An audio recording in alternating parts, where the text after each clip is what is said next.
गौरी पुत्र गणेश भगवान की जय। ओम नमः शिवाय। हर हर महादेव। ब्रह्मा जी कहते हैं, नारद, परमात्मा हर की बात सुनकर और उनके आनंददायी रूप का दर्शन पाकर पार्वती को बड़ा हर्ष हुआ। उनका मुख प्रसन्नता से खिल उठा। वे बहुत सुख का अनुभव करने लगी। फिर उन महासाध्वी शिवा ने अपने पास ही खड़े हुए भगवान शिव से कहा, देवेश्वर, आप मेरे स्वामी हैं।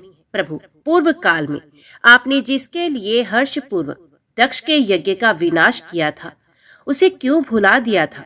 वे ही आप हैं और वही मैं हूँ। देव देवेश्वर, इस समय में तारकासुर से दुख पाने वाले देवताओं के कार्य की सिद्धि के लिए रानी मेना के गर्भ से उत्पन्न हुई हूँ। देवेश, यदि आप प्रसन्न हैं और यदि मुझ पर कृपा करते हैं तो मेरे पति हो जाइए। ईशान प्रभु, मेरी यह बात मान लीजिए। आपकी आज्ञा लेकर मैं पिता के घर जाती हूँ। अब आप अपने विवाह रूप परम उत्तम विशुद्ध यश को सर्वत्र विख्यात कीजिए। नाथ, हे प्रभु, आप तो लीला करने में कुशल हैं। अतः मेरे पिता हिमवान के पास चलिए और याचक बनकर उनसे मेरे लिए याचना कीजिए। लोक में मेरे पिता के यश को फैलाते हुए आपको ऐसा ही करना चाहिए। इस तरह आप मेरे संपूर्ण गृहस्थाश्रम को सफल बनाइए। जब आप प्रसन्नता पूर्वक ऋषियों से मेरे पिता को सब बातों की जानकारी कराएंगे, तब मेरे पिता अपने भाई बंधुओं के साथ आपकी आज्ञा का पालन करेंगे। इसमें संदेह नहीं। जब मैं पहले प्रजापति दक्ष की कन्या थी और मेरे पिता ने आपके हाथ में मेरा हाथ दिया, उस समय आपने शास्त्रोक्त विधि से विवाह का कार्य पूरा नहीं किया। मेरे पिता दक्ष ने ग्रहों की पूजा नहीं की, अतः उस विवाह में ग्रह पूजन विषय बड़ी भारी त्रुटि रह गई। इसलिए प्रभु, हे महादेव, अब की बार देवताओं के कार्य की सिद्धि के लिए आप शास्त्रोक्त विधि से विवाह कार्य का संपादन करें। विवाह की जैसी रीति है उसका पालन आपको अवश्य करना चाहिए। मेरे पिता हिमवान को यह अच्छी तरह ज्ञात हो जाना चाहिए कि मेरी पुत्री ने शुभकारक तपस्या की है। पार्वती की ऐसी बात सुनकर भगवान सदाशिव बड़े प्रसन्न हुए और उनसे हंसते हुए से प्रेम पूर्वक बोले, हे देवेश्वरी, मेरी यह उत्तम बात सुनो। यह उचित, मंगलकारक और निर्दोष है। इसे सुनकर वैसा ही करो। ब्रह्मा आदि जितने भी प्राणी हैं, वे सब अनित्य हैं। ये सब जो कुछ दिखाई देता है, इसे नश्वर समझो। मैं निर्गुण परमात्मा ही गुणों से युक्त हूँ, एक से अनेक हो गया हूँ। जो अपने प्रकाश से प्रकाशित होता है वही परमात्मा। मैं दूसरे के प्रकाश से प्रकाशित होने वाला हो गया। देवी, मैं स्वतंत्र हूँ, परंतु तुमने मुझे परतंत्र बना दिया। समस्त कर्मों को करने वाली प्रकृति एवं महामाया तुम ही हो। यह संपूर्ण जगत माया में ही रचा गया है।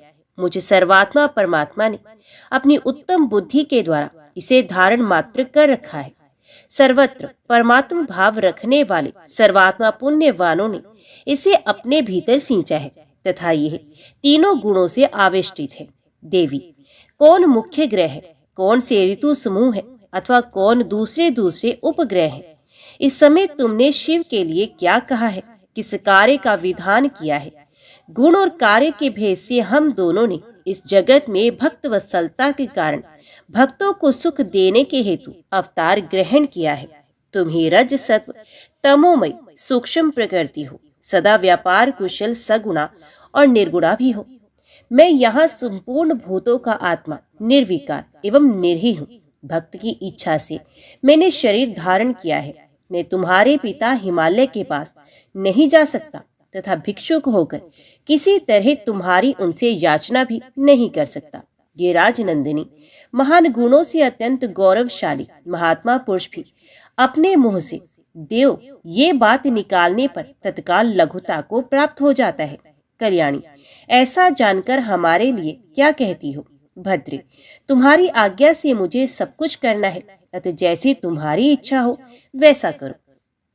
महादेव जी के ऐसा कहने पर सती साध्वी कमल लोचना महादेवी शिवा ने उन भगवान शंकर को बारंबार भक्ति भाव से प्रणाम करके कहा, नाथ, आप आत्मा है और मैं प्रकृति। इस विषय में विचार करने की कोई बात नहीं। हम दोनों स्वतंत्र और निर्गुण होते हुए भी भक्तों के अधीन होने के कारण सगुण हो जाते हैं। शंभु, आपको प्रयत्न पूर्वक मेरी प्रार्थना के अनुसार कार्य करना चाहिए। शंकर, आप मेरे लिए याचना करें और हिमवान को दाता बनने का सौभाग्य प्रदान करें। महेश्वर, मैं सदा आपकी भक्ता हूँ, अतः मुझ पर कृपा कीजिए। नाथ, सदा जन्म जन्म में मैं ही आपकी पत्नी होती रही हूँ।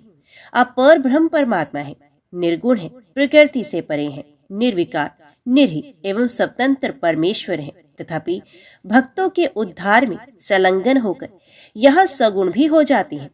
स्वात्मराम होकर भी आप लोक लीलाहारी बन जाती हैं, क्योंकि आप नाना प्रकार की लीलाएं करने में कुशल हैं।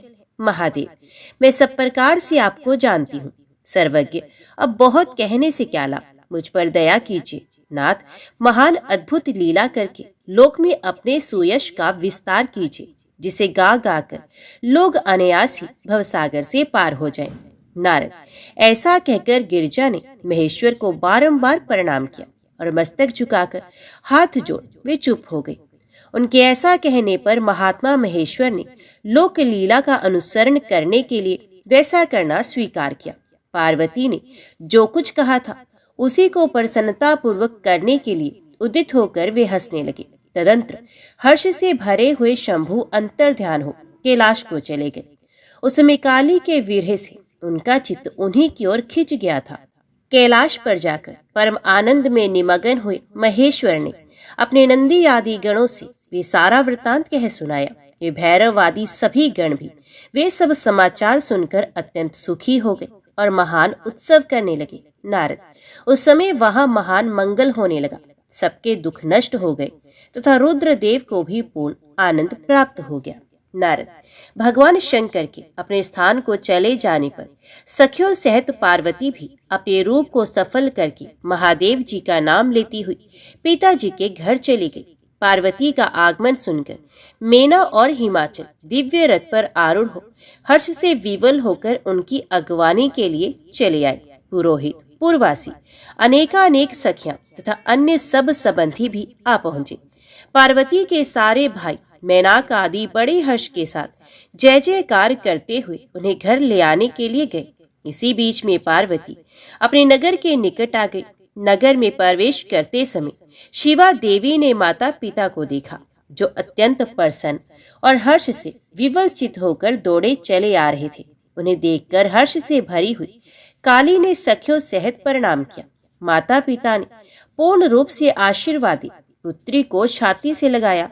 ओ मेरी बच्ची, ऐसा कहकर प्रेम से विवल हो रोने लगी।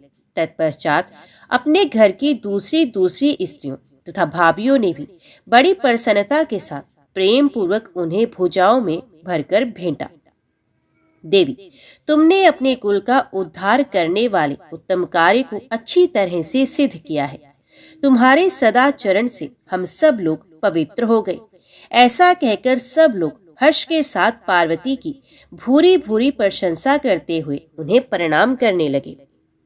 लोगों ने चंदन और सुंदर फूलों से शिवा देवी का सानंद पूजन किया। उस अवसर पर विमान पर बैठे हुए देवताओं ने पार्वती को नमस्कार करके उन पर फूलों की वर्षा करते हुए स्तुति की। नारद, उस समय तुम्हें भी एक सुंदर रथ पर बिठाकर ब्राह्मण आदि सब लोग नगर में ले गए। फिर ब्राह्मणों, सखियों तथा दूसरी स्त्रियों ने बड़े आदर के साथ शिवा का घर के भीतर प्रवेश कराया। स्त्रियों ने उनके ऊपर बहुत सी वस्तुएं निछावर की। ब्राह्मणों ने आशीर्वाद दिए। पिता हिमवान और माता मेनका को बड़ी प्रसन्नता हुई। उन्होंने अपने गृहस्थ आश्रम को सफल माना और ये अनुभव किया कि कुपुत्र की अपेक्षा सुपुत्री ही श्रेष्ठ है। गिरिराज ने ब्राह्मणों और वंदी जनों को धन दिया और ब्राह्मणों से मंगल पाठ करवाया। इस प्रकार पार्वती के साथ हर्ष भरे माता पिता, भाई तथा भौजाइयां भी घर के आंगन में प्रसन्नता पूर्वक बैठ गए। तदंतर हिमवान प्रसन्नचित से सबका आदर सत्कार करके गंगा स्नान के लिए चले गए। इसी बीच में सुंदर लीला करने वाले भक्तवत्सल भगवान शंभु एक अच्छा नाचने वाला नट बनकर मेनका के पास गए। उन्होंने बाएं हाथ में सींग और दाहिने हाथ में डमरू ले रखा था। पीठ पर कथरी रख छोड़ी थी। लाल वस्त्र पहने वे भगवान रुद्र नाच और गान में अपनी निपुणता का परिचय दे रहे थे। सुंदर नट का रूप धारण किए हुए भगवान शिव ने मेनका के पास बैठी हुई स्त्रियों की टोली के समीप सुंदर नृत्य किया और अत्यंत मनोहर नाना प्रकार के गीत भी गाए। उन्होंने वहां सुंदर ध्वनि करने वाले श्रृंग और डमरू को भी बजाया तथा नाना प्रकार की बड़ी मनोहारिणी लीला की। नटराज की उस लीला को देखने के लिए नगर के सभी स्त्री पुरुष एवं बालक और वृद्ध भी सहसा वहां आ पहुंचे। मुने उस सुमधुर गीत को सुनकर और उस मनोहर उत्तम नृत्य को देखकर वहां आए हुए सब लोग तत्काल मोहित हो गए। मैना भी मोही गई। उधर पार्वती ने अपने हृदय में भगवान शंकर का साक्षात दर्शन किया। त्रिशूल आदि चिन्ह धारण किए अत्यंत सुंदर दिखाई देते थे। उनका सारा अंग विभूति से विभूषित था। वे हड्डियों की माला से अलंकृत थे। उनका मुख सूर्य चंद्र एवं अग्नि रूप 3 नेत्रों से उद्भासित था। उन्होंने नाग का यज्ञोपवीत धारण किया था। उनके उस सुरमय रूप को देखकर दुर्गा प्रेम वेश में मूर्छित हो गई। गौरव वर्ण विभूषित दीन बंधु दया सिंधु और सर्वथा मनोहर महेश्वर पार्वती से कह रहे थे कि वर मांगो। अपने हृदय में विराजमान महादेव जी को इस रूप में देखकर पार्वती देवी ने उन्हें प्रणाम किया और मन ही मन ये वर मांगा कि आप मेरे पति हो जाइए। प्रीति युक्त हृदय से शिवा को वैसा कल्याणकारी वर देकर वे पुनः अंतर्ध्यान हो गए और वहां पूर्ववत भिक्षा मांगने वाला नट बनकर उत्तम नृत्य करने लगे। उस समय मैना सोने की थाली में रखे हुए बहुत से सुंदर रत्न ले उन्हें प्रसन्नता पूर्वक देने के लिए गए। उनका वह ऐश्वर्य देखकर भगवान शंकर मन ही मन बड़े प्रसन्न हुए, परंतु उन्होंने उन रत्नों को स्वीकार नहीं किया। वे भिक्षा में उनकी पुत्री शिवा को ही मांगने लगे और पुनः कौतुकवश सुंदर नृत्य एवं गान करने को उद्यत हुए। मैना उस भिक्षुक नट की बात सुनकर अत्यंत कुपित हो गई और उसे डांटने फटकारने लगी। उनके मन में उसे बाहर निकाल देने की इच्छा हुई। इसी बीच में गिरिराज हिमवान गंगा जी से नहाकर लौट आए। उन्होंने अपने सामने उस नराकार भिक्षुक को आंगन में खड़ा देखा। मैना के मुख से सारी बातें सुनकर उनको भी क्रोध हुआ। उन्होंने अपने सेवकों को आज्ञा दी कि इस नट को बाहर निकाल दो। मुनिश्रेष्ठ वे नटराज विशालकाय अग्नि की भांति अपने उत्तम तेज से प्रज्वलित हो रहे थे। उन्हें छूना भी कठिन था, इसलिए कोई भी उन्हें बाहर ना निकाल सका। तात फिर तो नाना प्रकार की लीलाओं में विशारद उन भिक्षुक शिरोमणि ने शैलराज को अपना अनंत प्रभाव दिखाना आरंभ किया। हिमवान ने देखा भिक्षु ने वहां तत्काल ही भगवान विष्णु का रूप धारण कर लिया है। उनके मस्तक पर किरीट, कानों में कुंडल और शरीर पर पीत वस्त्र शोभा पाते हैं। उनके 4 भुजाएं हैं। हिमवान ने पूजा के समय गदाधारी श्रीहरि को जो जो पुष्प आदि चढ़ाए थे वे सब उन्होंने भिक्षु के शरीर और मस्तक पर देखे। तत्पश्चात गिरिराज ने उन भिक्षु शिरोमणि को जगत सृष्टा चतुर्मुख ब्रह्मा के रूप में देखा। उनके शरीर का वर्ण लाल था और वे वैदिक सूक्त का पाठ कर रहे थे। तदंतर शैलराज ने उन कौतुककारी नटराज को एक क्षण में जगत के नेत्र रूप सूर्य के आकार में देखा। तात इसके बाद वे महान अद्भुत रुद्र के रूप में दिखाई दिए। उनके साथ देवी पार्वती भी थी। वे उत्तम तेज से संपन्न रमणीय रुद्र धीरे धीरे हंस रहे थे। फिर वे केवल तेजोमय रूप में दृष्टि गोचर हुए। उनका वह स्वरूप निराकार, निरंजन, उपाधि शून्य, निर्ही एवं अत्यंत अद्भुत था। इस प्रकार हिमवान ने उनके बहुत से रूप देखे। इससे उन्हें बड़ा विस्मय हुआ और वे तुरंत ही परम आनंद में निमग्न हो गए। तदंतर सुंदर लीला करने वाले उन भिक्षु शिरोमणि ने हिमवान और मैना से दुर्गा को ही भिक्षा के रूप में मांग लिया। दूसरी कोई वस्तु ग्रहण नहीं की, परंतु शिव की माया से मोहित होने के कारण शैलराज ने उनकी उस प्रार्थना को स्वीकार नहीं किया। फिर भिक्षु ने कोई वस्तु नहीं ली और वे वहां से अंतर्ध्यान हो गए। तब मैना और शैलराज को उत्तम ज्ञान हुआ और वे सोचने लगे, भगवान शिव हमें अपनी माया से छलकर अपने स्थान को चले गए। यह विचार कर उन दोनों की भगवान शिव में पराभक्ति हुई, जो महान मोक्ष की प्राप्ति कराने वाली, दिव्य तथा संपूर्ण आनंद प्रदान करने वाली है। हे नारद, मेना और हिमवान की भगवान शिव के प्रति उच्च कोटि की अनन्य भक्ति देख इंद्र आदि सब देवता परस्पर विचार करने लगे। तदंतर गुरु बृहस्पति और ब्रह्मा जी की सम्मति के अनुसार सभी मुख्य देवताओं ने शिव जी के पास जाकर उनको प्रणाम किया और वे हाथ जोड़कर उनकी स्तुति करने लगे। देवता बोले, हे देवदेव महादेव करुणाकर शंकर, हम आपकी शरण में आए हैं, कृपा कीजिए। आपको नमस्कार है स्वामी। आप भक्त वत्सल होने के कारण सदा भक्तों के कार्य सिद्ध करती हैं, दोनों का उद्धार करने वाले और दया के सिंधु हैं तथा भक्तों को विपत्तियों से छुड़ाने वाले हैं। इस प्रकार महेश्वर की स्तुति करके इंद्र सहित संपूर्ण देवताओं ने मेना और हिमवान की अनन्य शिव भक्ति के विषय में सारी बातें आदर पूर्वक बताई। देवताओं की वह बात सुनकर महेश्वर ने उनकी प्रार्थना स्वीकार की और हंसते हुए उन्हें आश्वासन देकर विदा किया। तब सब देवता अपना कार्य सिद्ध हुआ मानकर भगवान सदाशिव की प्रशंसा करते हुए शीघ्र अपने घर को लौटकर प्रसन्नता का अनुभव करने लगे। तदंतर भक्त वत्सल महेश्वर भगवान शंभु, जो माया के स्वामी हैं, निर्विकार चित्त से शैलराज के यहाँ गए। उस समय गिरिराज हिमवान सभा भवन में बंधु वर्ग से घिरे हुए पार्वती सहित प्रसन्नता पूर्वक बैठे थे। इसी अवसर पर वहां सदाशिव ने पदार्पण किया। वे हाथ में दंड शस्त्र, शरीर पर दिव्य वस्त्र, ललाट में उज्जवल तिलक, एक हाथ में स्फटिक की माला और गले में शालिग्राम धारण किए भक्ति पूर्वक हरि नाम का जप कर रहे थे और देखने में साधु वेशधारी ब्राह्मण जान पड़ते थे। उन्हें आया देख सब परिवार हिमवान उठकर खड़े हो गए। उन्होंने उन अपूर्व अतिथि देवता को भूतल पर दंड के समान पड़कर भक्ति भाव से साष्टांग प्रणाम किया। देवी पार्वती ब्राह्मण रूपधारी प्राणेश्वर शिव को पहचान गई थी, अतः उन्होंने भी उनको मस्तक झुकाया और मन ही मन बड़ी प्रसन्नता के साथ उनकी स्तुति की। ब्राह्मण रूपधारी शिव ने उन सबको प्रेम पूर्वक आशीर्वाद दिया, किंतु शिवा को सबसे अधिक मनोवांछित शुभाशीष आशीर्वाद प्रदान किया। शैलधिराज हिमवान ने बड़े आदर से उन्हें मधुपर्क आदि पूजन सामग्री भेंट की और ब्राह्मण ने बड़ी प्रसन्नता के साथ वे सब कुछ ग्रहण किया। तत्पश्चात गिरिश्रेष्ठ हिमाचल ने उनका कुशल समाचार पूछा। मुने अत्यंत प्रीति पूर्वक उन द्विजराज की विधिवत पूजा करके शैलराज ने पूछा, आप कौन हैं? तब उन ब्राह्मण शिरोमणि ने गिरिराज से शीघ्र ही आदर पूर्वक कहा, गिरिश्रेष्ठ, मैं उत्तम विद्वान वैष्णव ब्राह्मण हूँ और ज्योतिषी की वृत्ति का आश्रय लेकर भूतल पर भ्रमण करता रहता हूँ। मन के समान मेरी गति है। मैं सर्वत्र जाने में समर्थ और गुरु की दी हुई शक्ति से सर्वज्ञ, परोपकारी, शुद्ध आत्मा, दया सिंधु और विकार नाशक हूँ।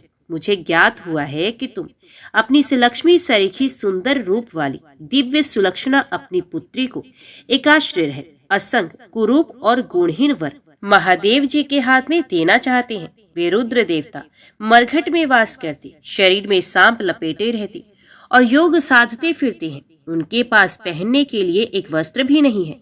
वैसे ही नंग धड़ंग घूमते हैं, आभूषण की जगह सर्प धारण करते हैं। उनके कुल का नाम आज तक किसी को ज्ञात नहीं। ये कुपात्र और कुशील हैं, स्वभावत विहार से दूर रहते हैं, सारे शरीर में भस्म रमाते हैं, क्रोधी और अविवेकी हैं। उनकी अवस्था कितनी है कि किसी को ज्ञात नहीं।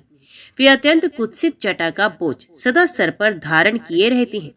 वे भले बुरे सबको आश्रय देने वाले भ्रमणशील, नागहारधारी, भिक्षु, कुमार्ग प्रायण तथा हठपूर्वक वैदिक मार्ग का त्याग करने वाले हैं। ऐसे अयोग्य वर को आप अपनी बेटी ब्याहना चाहते हैं? अचल राज, अवश्य ही आपका यह विचार मंगलदायक नहीं है। नारायण कुल में उत्पन्न ज्ञानियों में श्रेष्ठ गिरिराज, मेरे कथन का मर्म समझो। तुमने जिस पात्र को ढूंढ रखा है वे इस योग्य नहीं कि उसके हाथ में पार्वती का हाथ दिया जाए। शैलराज, तुम ही देखो, उनके एक भी भाई बंधु नहीं। तुम तो बड़े बड़े रत्नों की खान हो, किंतु उनके घर में भूजी भांज भी नहीं। वे सर्वथा निर्धन है। गिरिराज, तुम शीघ्र ही अपने भाई बंधुओं से, मेरा देवी से, सभी बेटों से और पंडितों से भी प्रयत्न पूर्वक पूछ लो, किंतु पार्वती से ना पूछना, क्योंकि उन्हें शिव के गुण दोष परख ही नहीं है।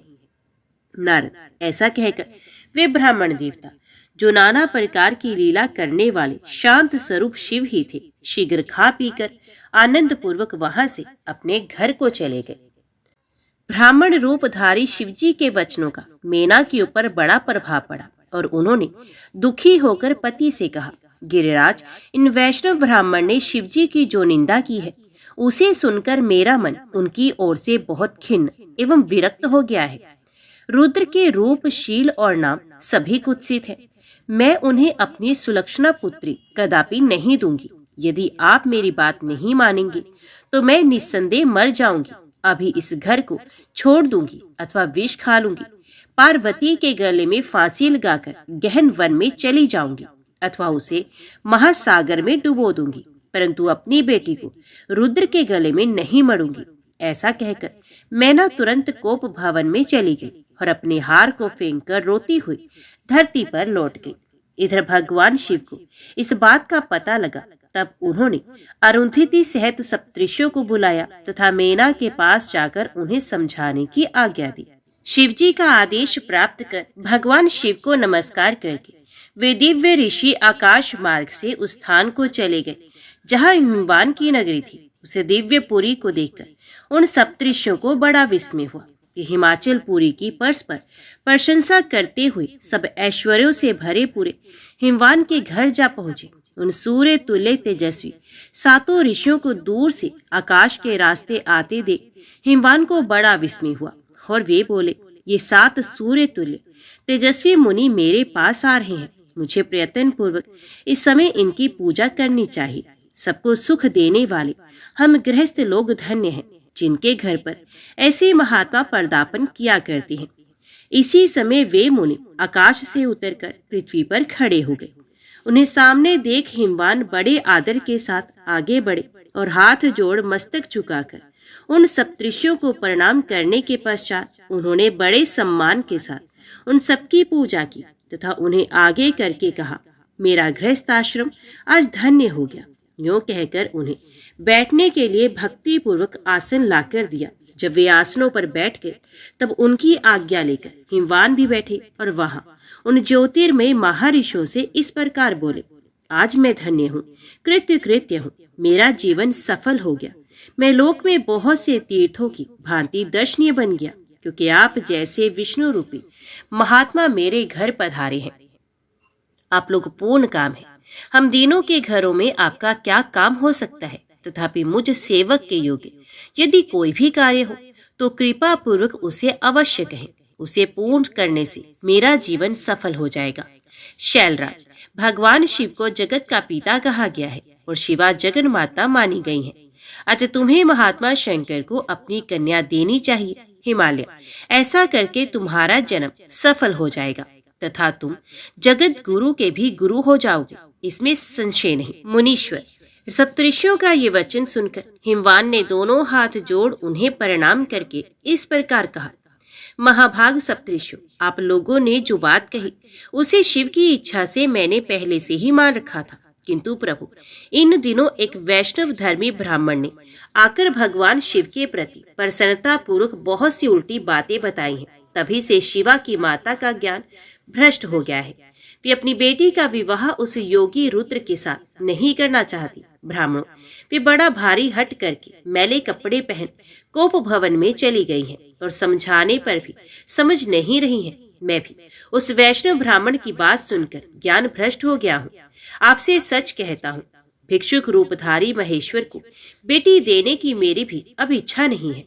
नारद, मुनियों के बीच में बैठे हुए शैलराज शिव की माया से मोहित हो उपयुक्त बात कहकर चुप हो रहे। तब उन सभी सप्तऋषियों ने शिव की माया की प्रशंसा करके मेनका के पास अरुंधति को भेजा। पति की आज्ञा पाकर ज्ञानदायिनी अरुंधति देवी तुरंत उस घर में गई जहाँ मेना और पार्वती थी। जाकर उन्होंने देखा मेना शोक से आकुल होकर पृथ्वी पर पड़ी है। तब उन साध्वी देवी ने बड़ी सावधानी के साथ मधुर एवं हितकर बात कही। देवी अरुंधति बोली, साध्वी रानी मेनके, उठो, मैं अरुंधति तुम्हारे घर में आई हूँ तथा दयालु सप्तऋषि भी पधारे हैं। अरुंधति का स्वर सुनकर मेनका शीघ्र उठ गई और लक्ष्मी जैसी तेजस्वी उन पतिव्रता देवी के चरणों में मस्तक रखकर बोली, अहो, हम पुण्य जन्मा जीवों को आज यह किस पुण्य का फल प्राप्त हुआ कि हमारे इस घर में जगत सृष्टा ब्रह्मा जी की पुत्र वधु और महर्षि वशिष्ठ की पत्नी पधारी है। देवी, आप किस लिए आई हैं, ये मुझे बताइए। मैं और मेरी पुत्री आपकी दासी के समान है, आप हम पर कृपा कीजिए। मेनका के ऐसा कहने पर साध्वी अरुंधति ने उनको बहुत अच्छी तरह समझाया बुझाया और उन्हें साथ ले वे प्रसन्नता पूर्वक उस स्थान पर आए जहाँ वे सप्तऋषि विद्यमान थे। सप्तऋषि गण बातचीत में बड़े निपुण थे। उन सब ने भगवान शिव के युगल चरणार विंदों का स्मरण करके शैलराज को समझाना आरंभ किया। ऋषि बोले, शैलेंद्र, हमारा शुभकारक वचन सुनो। तुम पार्वती का विवाह शिव के साथ कर दो और संहार करता रुद्र के ससुर हो जाओ। शंभु सर्वेश्वर है, ये किसी से याचना नहीं करते। स्वयं ब्रह्मा जी ने तारकासुर के विनाश के लिए एक वीर पुत्र उत्पन्न करने के उद्देश्य को लेकर भगवान शिव से ये प्रार्थना की है कि वे विवाह कर ले। भगवान शंकर तो योगियों के शिरोमणि हैं, वे विवाह के लिए उत्सुक नहीं है। केवल ब्रह्मा जी की प्रार्थना से ही वे महादेव तुम्हारी कन्या का पाणी ग्रहण करेंगे।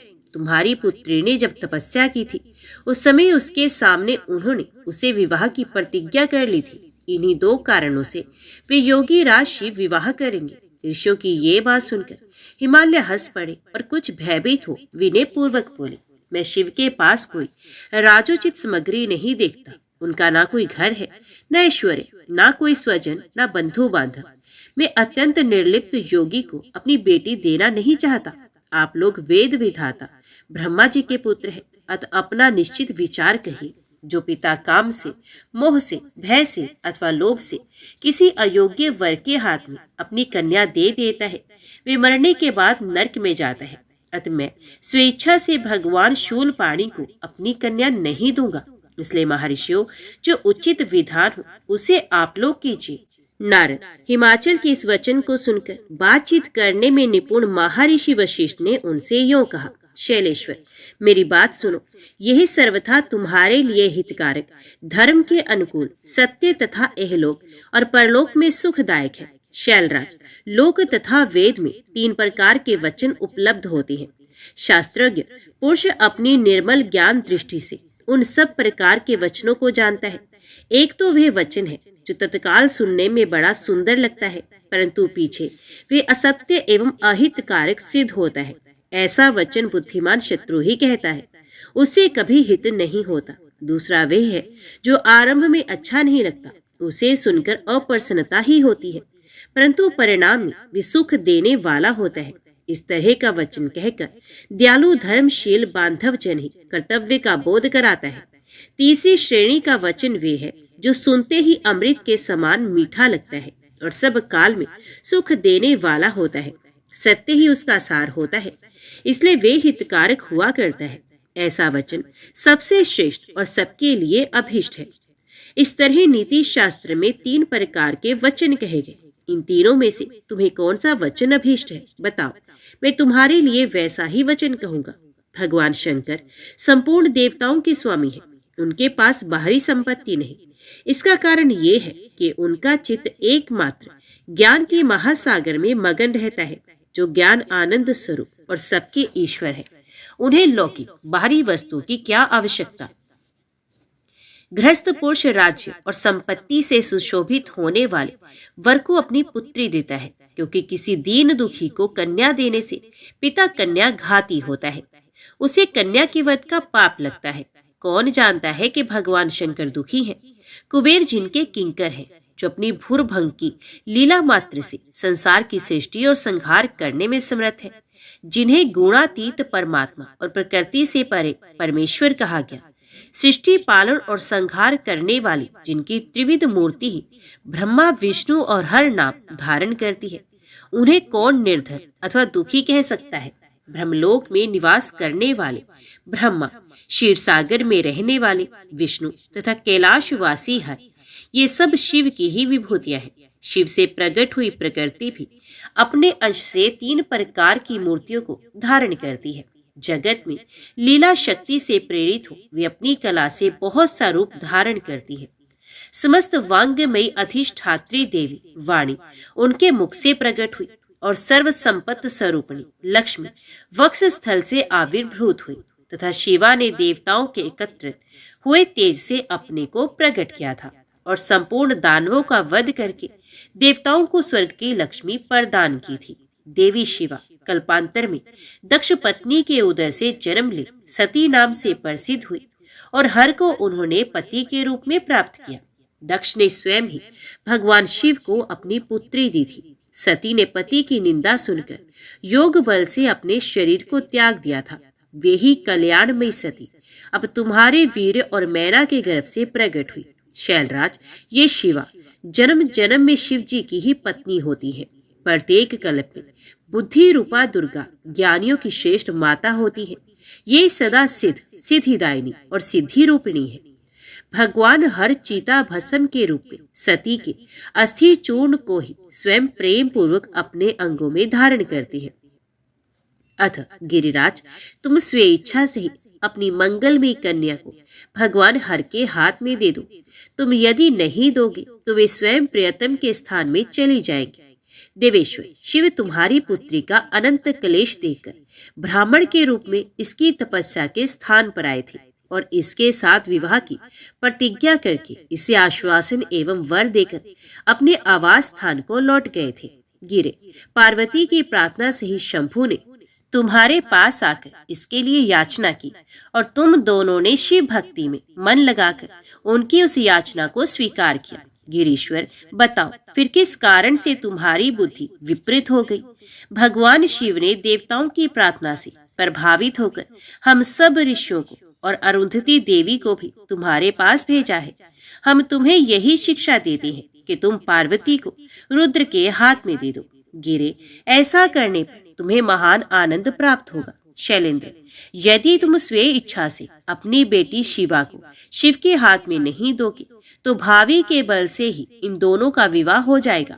तात भगवान शंकर ने तपस्या में लगी हुई पार्वती को ऐसा ही वर दिया है। ईश्वर की हुई प्रतिज्ञा कभी पलट नहीं सकती। गिरिराज, ईश्वर के वश में रहने वाले समस्त साधु पुरुषों की भी प्रतिज्ञा का संसार में किसी के द्वारा उल्लंघन होना कठिन है, फिर साक्षात ईश्वर की प्रतिज्ञा के लिए तो कहना ही क्या है।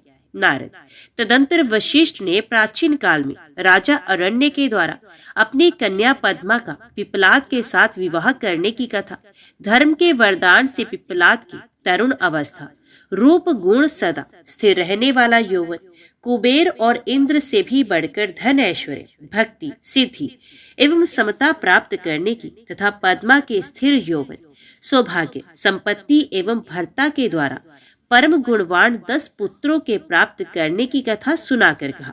शैलेंद्र, तुम मेरे कथन के सार तत्व को समझकर अपनी पुत्री पार्वती का हाथ महादेव जी के हाथ में दे दो और मेना से तुम्हारे मन में जो कुरोष है उसे त्याग दो। आज से 1 सप्ताह व्यतीत होने पर अत्यंत शुभ और दुर्लभ मुहूर्त आने वाला है। उस समय चंद्रमा लगन के स्वामी होकर अपने पुत्र बुध के साथ लगन में ही स्थित होंगे। उनका रोहिणी नक्षत्र के साथ योग होगा। चंद्रमा और तारे शुद्ध होंगे। मार्ग शीर्ष मास के अंतर्गत संपूर्ण दोषों से रहित सोमवार को जबकि लगन पर संपूर्ण शुभ ग्रहों की दृष्टि होगी, पाप ग्रहों की दृष्टि नहीं होगी तथा बृहस्पति ऐसे स्थान पर स्थित होंगे जहां से वे उत्तम संतान और पति का सौभाग्य देने में समर्थ होंगे। ऐसे मुहूर्त में तुम अपनी कन्या मूल प्रकृति ईश्वरी जगदम्बा पार्वती को जगत पिता भगवान शिव के हाथ में देकर कृतार्थ हो जाओ। ऐसा कहकर ज्ञान शिरोमणि मुनिवर वशिष्ठ नाना प्रकार की लीला करने वाले भगवान शिव का स्मरण करके चुप हो गए। वशिष्ठ जी की बात सुनकर सेवकों और पत्नी सहित गिरिराज हिमालय बड़े विस्मित हुए और दूसरे दूसरे पर्वतों से बोले। हिमालय ने कहा, गिरिराज मेरु, सहर्य, गंधमादन, मंदराचल, मैनाक और विंध्याचल आदि पर्वत शिरों, अब सब लोग मेरी बात सुनो। वशिष्ठ जी ऐसी बात कह रहे हैं, अब मुझे क्या करना चाहिए? इस बात का विचार करना है। आप लोग अपने मन में सब बातों का निर्णय करके जैसा ठीक समझे वैसा बताएं। हिमाचल की ये बात सुनकर सुमेरु आदि पर्वत भली भांति निर्णय करके उनसे प्रसन्नता पूर्वक बोले। पर्वतों ने कहा, महाभाग, इस समय विचार करने से क्या लाभ? जैसा ऋषि लोग कहते हैं उसके अनुसार ही कार्य करना चाहिए। वास्तव में यह कन्या देवताओं का कार्य सिद्ध करने के लिए ही उत्पन्न हुई है, इसने शिव के लिए अवतार लिया, इसलिए ये शिव को ही दी जानी चाहिए। यदि इसने रुद्रदेव की आराधना की है और रुद्र ने आकर इसके साथ वार्तालाप किया है तो इसका विवाह उन्हीं के साथ होना चाहिए। नारद, उन मेरु आदि पर्वतों की ये बात सुनकर हिमाचल बड़े प्रसन्न हुए और गिरिजा भी मन ही मन हंसने लगी। अरुंधति ने भी अनेक कारण बताकर, नाना प्रकार की बातें सुनाकर और विविध प्रकार के इतिहासों का वर्णन करके मेना देवी को समझाया। तब शैल पत्नी मेनका सब कुछ समझ गई और प्रसन्नचित हो उन्होंने मुनियों को, अरुंधति जी को, हिमाचल को भी भोजन कराकर स्वयं भोजन किया। तदंतर ज्ञानी गिरीश श्रेष्ठ हिमाचल ने उन मुनियों की भली भांति सेवा की। उनका मन प्रसन्न और सारा भ्रम दूर हो गया था। उन्होंने हाथ जोड़ प्रसन्नतापूर्वक उन महर्षियों से कहा, महाभाग सप्तऋषियों, आप लोग मेरी बात सुने, मेरा सारा संदेह दूर हो गया। मैंने शिव पार्वती के चरित्र सुन लिए। अब मेरा शरीर, मेरी पत्नी मेना, मेरे पुत्र पुत्री, रिद्धि सिद्धि तथा अन्य सारी वस्तुएं भगवान शिव की है, दूसरे किसी की नहीं। नारद, ऐसा कहकर हिमाचल ने अपनी पुत्री की ओर आदर पूर्वक देखा और उसे वस्त्र आभूषणों से विभूषित करके ऋषियों के सामने बिठा दिया। तत्पश्चात वे शैलराज पुनः प्रसन्न हो और ऋषियों से बोले, ये भगवान रुद्र का भाग है, इसे मैं उन्हीं को दूंगा, ऐसा निश्चय कर लिया है।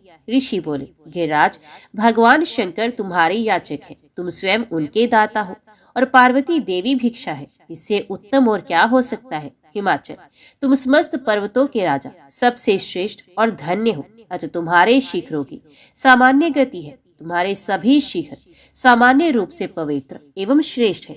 नारद, ऐसा कहकर निर्मल अंतकरण वाले उन मुनियों ने गिरिराज कुमारी पार्वती को हाथ से छूकर आशीर्वाद देते हुए कहा, शिवे, तुम भगवान शिव के लिए सुखदायिनी हो, तुम्हारा कल्याण होगा। जैसे शुक्ल पक्ष में चंद्रमा बढ़ते हैं उसी प्रकार तुम्हारे गुणों की वृद्धि हो। ऐसा कहकर सब मुनियों ने गिरिराज को प्रसन्नता पूर्वक फल फूल दे विवाह के पक्के होने का दृढ़ विश्वास कर लिया। उस समय परम सती सुमुखी अरुंधति ने प्रसन्नता पूर्वक भगवान शिव के गुणों का बखान करके मैना को लुभा लिया। तदंतर गिरिराज हिमवान ने परम उत्तम मांगलिक लोकाचार का आश्रय ले हल्दी और कुमकुम से अपनी दाढ़ी मूछ का मार्जन किया। तत्पश्चात चौथे दिन उत्तम लगन का निश्चय करके परस्पर संतोष दे वे सप्तऋषि भगवान शिव के पास चले गए। वहां जाकर शिव को नमस्कार और विविध सुक्तियों से उनका स्तवन करके वे वशिष्ठ आदि सब मुनि परमेश्वर शिव से बोले, देव देव महादेव, परमेश्वर महाप्रभु, आप प्रेम पूर्वक हमारी बात सुने। आपके इन सेवकों ने जो कार्य किया है उसे जान ले। महेश्वर, हमने नाना प्रकार के सुंदर वचन और इतिहास सुनाकर गिरिराज और मैना को समझा दिया है। गिरिराज ने आपके लिए पार्वती का वाग्दान कर दिया है, अब इसमें कोई ननु नुच नहीं है। अब आप अपने पार्षदों तथा देवताओं के साथ उनके यहाँ विवाह के लिए जाइए। महादेव, हे प्रभु, अब शीघ्र हिमाचल के घर पधारिए और वेदोक्त रीति के अनुसार पार्वती का अपने लिए पाणी ग्रहण कीजिए। सप्तऋषियों का ये वचन सुनकर लोकाचार परायण महेश्वर प्रसन्नचित हो हंसते हुए इस प्रकार बोले, महाभाग सप्तऋषियों, विवाह को तो मैंने ना कभी देखा है ना सुना है। तुम लोगों ने पहले जैसा देखा हो उसके अनुसार विवाह की विशेष विधि का वर्णन करो।